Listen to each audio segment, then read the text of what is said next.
How much are they?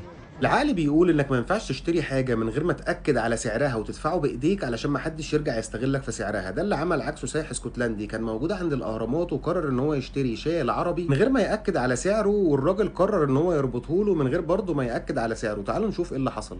How much are they? You have a huge scarf, you have scarf B. Yeah. Yeah, but سأله بكام وما ردش عليه وبدأ برضه يسوق في الشغل اللي معاه. tell me the price and I will know if I'm interested or not. بيقول له اكد عليا السعر عشان اعرف اشوف انا مهتم بان انا اشتري ولا لا. No problem, your face you look like Egyptian. Ah, you. برضه ما ردش عليه وبيقول له ما تشيلش هم الفلوس وانت شكل المصريين. طب ده ايه علاقته بالموضوع يا صديقي؟ انا من رايي انك من الاول تقول له السعر، يعني مش شرط تدعبه دلوقتي علشان التصوير ده ممكن يستغل ضدك. Like an orange Yes. hair. Yeah. Look. Very nice. Look. الاسكتلندي قال له ايه ده انت شعرك برتقاني. هما الاتنين بعدوا عن موضوع السعر. Get a headscarf. Yes. You from where? Scotland. Welcome to Hong Kong.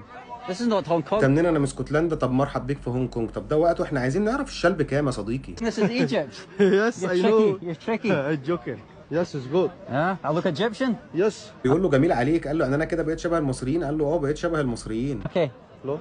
So if I wear like this, nobody will ask me if I want camel ride, No. horse ride. They'll think No. I'm local. They No. think I'm a local man. Yes. يعني انا وانا لابس الشال محدش هينادي عليا يقول لي عايز تركب خيل او عايز تركب جمال. قال له لا خلاص كده انت بقيت مواطن عربي اصيل.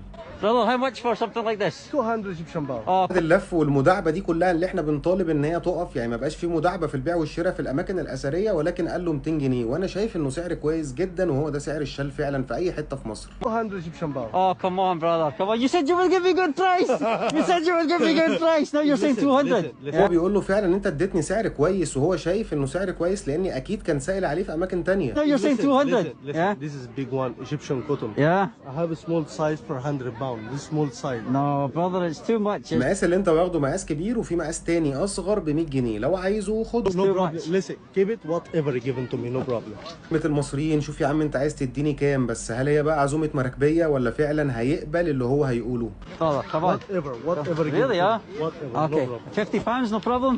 No problem. Really? Okay. No problem. 50 pounds. Because your face look like Egyptian. We have a deal. Okay. قبل باللي حكم بيه على نفسه. السايح قال له 50 جنيه. قال له يا عم ماشي وانا موافق. الاغلبيه العظمى في البيع المتجولين عند الاهرامات ناس محترمه وناس قد كلامها وناس كلمتها واحده، لكن للاسف السيء هو اللي بيطفو والمواقف السلبيه هي اللي بتنتشر.